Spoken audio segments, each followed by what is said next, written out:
Sure. So shortly before 8 p.m. last night, we received a 911 call from a male who indicated that he had been shot while in a motor vehicle that was on Notre Dame Avenue. The male had been transported to Health Sciences North, where he was being treated for gunshot wounds. We had our patrol division and other units attend the area, as well as the hospital. It was learned that the 35-year-old male victim had suffered serious but not life-threatening injuries. We began reviewing video and things of that nature in the area, and were able to identify the vehicle in which he'd been shot. In the hours to follow, officers located the vehicle unoccupied in our downtown. So we've since been able to recover the motor vehicle.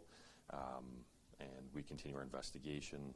We ask anybody from the public who has any information that can assist us to either call our service or Crime Stoppers. Okay, and so the victim, he was a passenger in the vehicle at the time, correct? Yeah, our understanding so far is that it was just the individual driving the vehicle who we believe is responsible for shooting our victim, as well as the victim. Those were the only two occupants in the vehicle. Okay.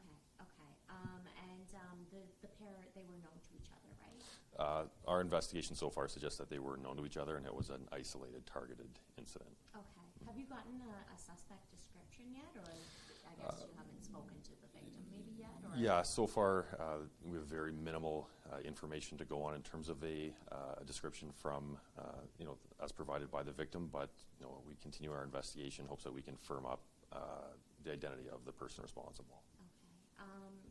Any indication as of yet as to what the motive was, why the person was shot? At this point, we could only speculate, so that's something that we have to look further into, is what led to this incident. So, okay. Yeah.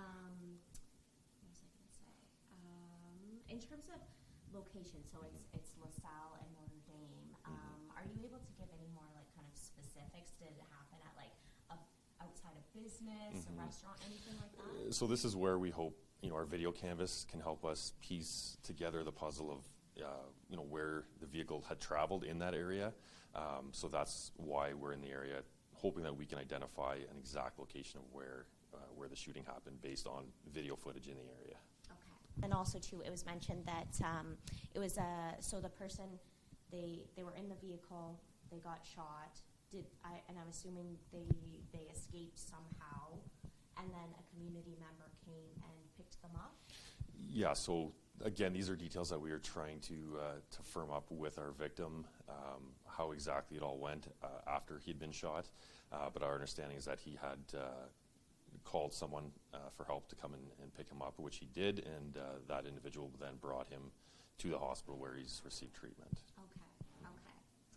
Any indication, was it a man or a woman that was driving, or is that still on? Our belief so far is that it was a man driving, but again, at this point, we have a very basic description, and we're hoping through our investigation and with the public's assistance that we can firm up the identity of this person.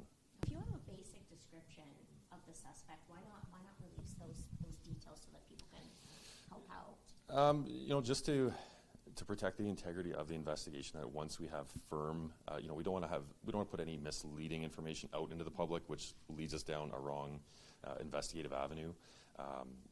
Whether it's through watching video footage or eyewitness testimony, whatever can help us firm up that identity, that's going to point us in the right direction. But we don't want to be misleading or without care in terms of putting a description out into the public. What we have so far is very minimum. We know that, but that's we're still in the first 24 hours of our investigation. So we're hoping as hours and days go by that we can bring that description into focus better to the point where we can identify this person. Anything you want the public to know at all? Sure. So the vehicle that we've recovered is a 2024 black F-150. Members of the public may have observed this vehicle throughout the evening hours. If anybody has any information to provide, if they think that they may have seen this particular vehicle and it raised any type of suspicion, we invite any type of information. We never know what it could lead to. So We always, in these situations, ask the public to be on board to help us and help put the pieces together to help us identify the person responsible and ensure our community is restored to a safe community. And one other question too. So the January 22nd shooting there, I know at the time you'd released some information. Is there any update from that at all? Have you found anyone? Any charges laid? No charges laid yet. We continue to investigate that. Again, a very serious and concerning incident in Sudbury involving a firearm being shot at someone.